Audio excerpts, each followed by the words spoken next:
A reporter thought he had the perfect plan to trap President Trump. One question. That's all it would take to make headlines. But what happened instead? Trump turned the tables, and in less than a minute, the reporter was completely silent. Eyes wide, mouth open, and millions watching in disbelief. President Donald Trump steps up to speak. Something newsworthy always happens. The press room itself felt like a storm waiting to break. Lights glared from every corner, camera shutters clicked non-stop, and the hum of whispered conversations filled the background. Some reporters were nervously reviewing their notes, others were adjusting their ties or checking their recorders. But one reporter sitting right in the front row wasn't nervous at all.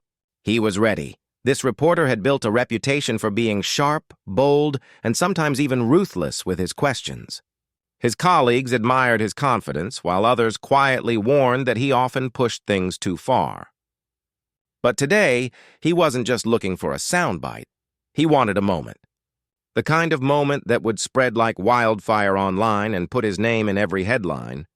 He believed he had crafted the perfect question, one so clever, so calculated, that even President Trump wouldn't be able to escape it. It was designed to expose, to corner, and to make him stumble in front of millions. As the chatter in the room quieted, the doors at the back opened. Secret Service agents took their positions. And then President Trump entered, confident as ever, that familiar stride commanding attention instantly. Cameras flashed in a frenzy as he approached the podium. He adjusted the microphone, gave a quick nod to the crowd, and began with his usual mix of charm and authority. The reporter leaned forward in his seat, his notepad clutched tightly like a weapon. He could feel the adrenaline pulsing through his veins. Every word the president spoke built the anticipation higher. He knew his moment was coming, that one question that would make or break everything. Cameras zoomed in, ready to capture the clash. And then it began. When the floor opened for questions, the atmosphere shifted instantly. Reporters' hands shot up all around the room, voices overlapping as they tried to catch the moderator's attention. But one voice cut through the noise, firm, confident, and clearly prepared. It was him, the reporter everyone had been watching. He stood up slowly, straightening his jacket as if this was the moment he had been waiting for all day. His face carried a calm, almost smug expression, the look of a man who believed he had the upper hand.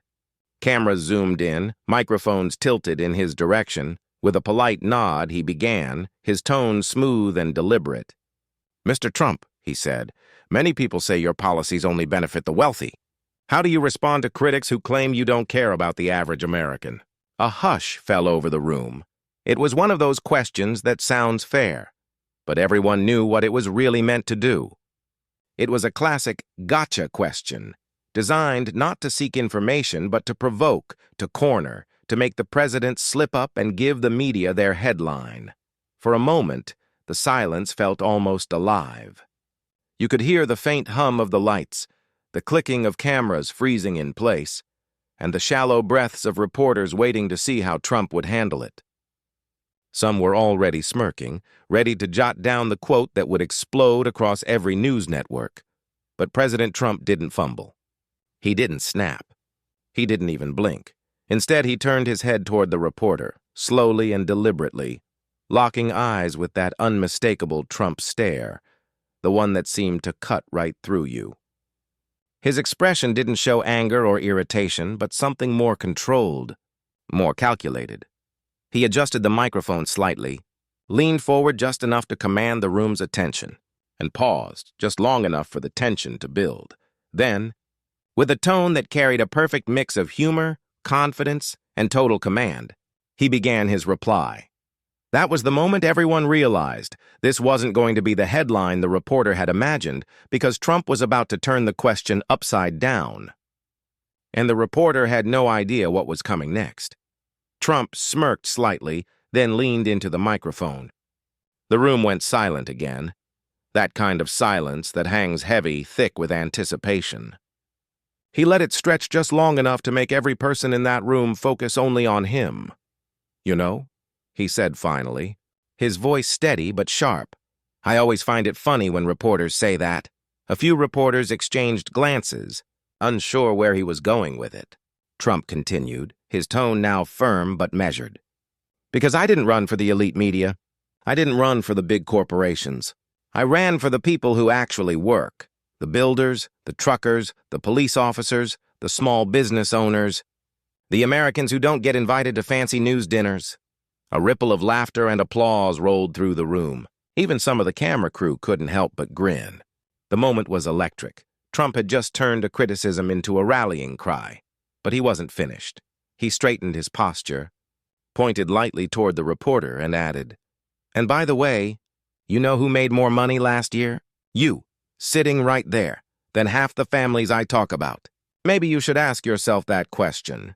The reaction was instant. Murmurs spread through the room. A few reporters awkwardly chuckled. Others looked down at their notepads, pretending to write.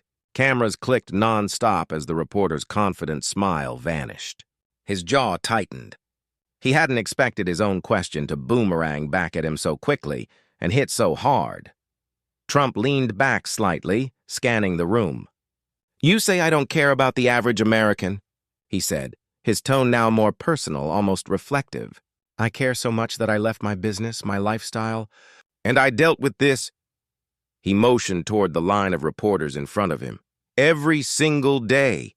Because I believed this country deserved better." You could hear the power in his words. It wasn't a rant.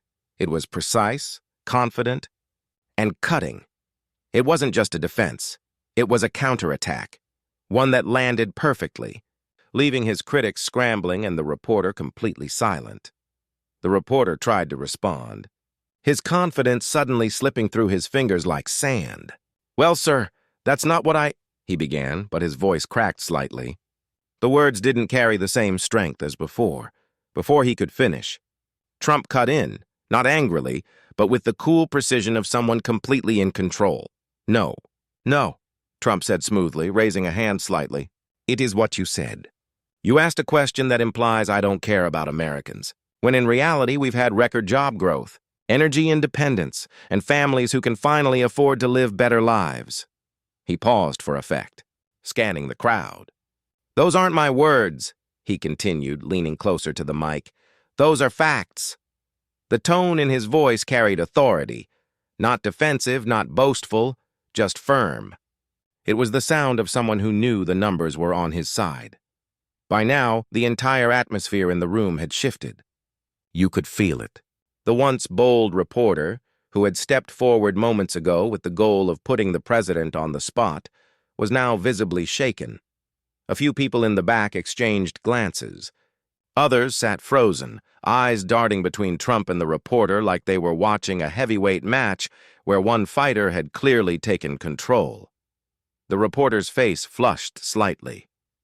He opened his mouth again, searching for something, anything to say, but nothing came out. The cameras zoomed in on his blank expression, his mouth half open, his mind clearly racing for a comeback that wasn't there. Trump didn't rush. He stood there, calm and collected, almost enjoying the silence that had swallowed the room. Then, with perfect timing, he delivered the final blow, that familiar Trump grin spreading across his face. "It's okay," he said, his voice carrying a mix of confidence and mock sympathy. "You don't have to answer. You've already said enough." The words hit like a thunderclap. The room erupted, half in applause, half in stunned silence. Some reporters tried to hide their reactions, while others couldn't help but smirk.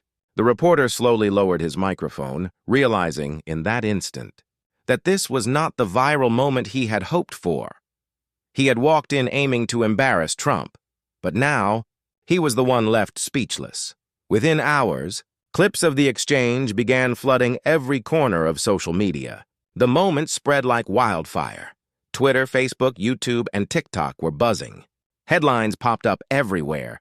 Trump destroys reporter on live TV, reporter left speechless after Trump's comeback, and the question that backfired. People couldn't stop talking about it. The press conference that had started as a routine media event had turned into one of the most viral political moments of the week. What stood out wasn't just the words themselves, but how President Trump handled the situation. He didn't raise his voice. He didn't lash out. He didn't fall for the trap. Instead, he used humor, confidence, and a calm command of the room to flip the narrative in seconds. In the age of viral clips and instant reactions, that kind of composure was powerful and unforgettable.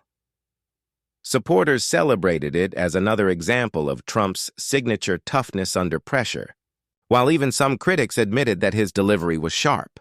"Say what you will about him," one commentator wrote online, "but he knows how to control a room," and that was the truth.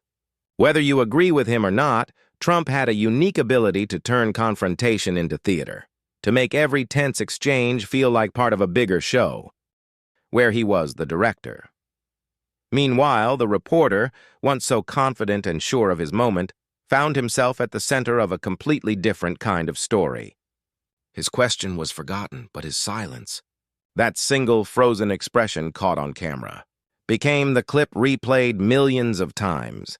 It was a reminder of one simple but powerful truth: confidence and composure can often beat cleverness and provocation. Sometimes, the person who tries to embarrass someone ends up being the one embarrassed instead. As the press conference wrapped up, Trump walked off the stage looking completely unfazed, smiling, waving, surrounded by flashing cameras. The reporter, on the other hand, sat quietly, staring at his notes, realizing he'd just learned a lesson that would echo far beyond that room, because when you step into the ring with someone who thrives under pressure, you'd better be ready for the counterpunch. That day, the reporter came for a headline, but ended up becoming the headline himself.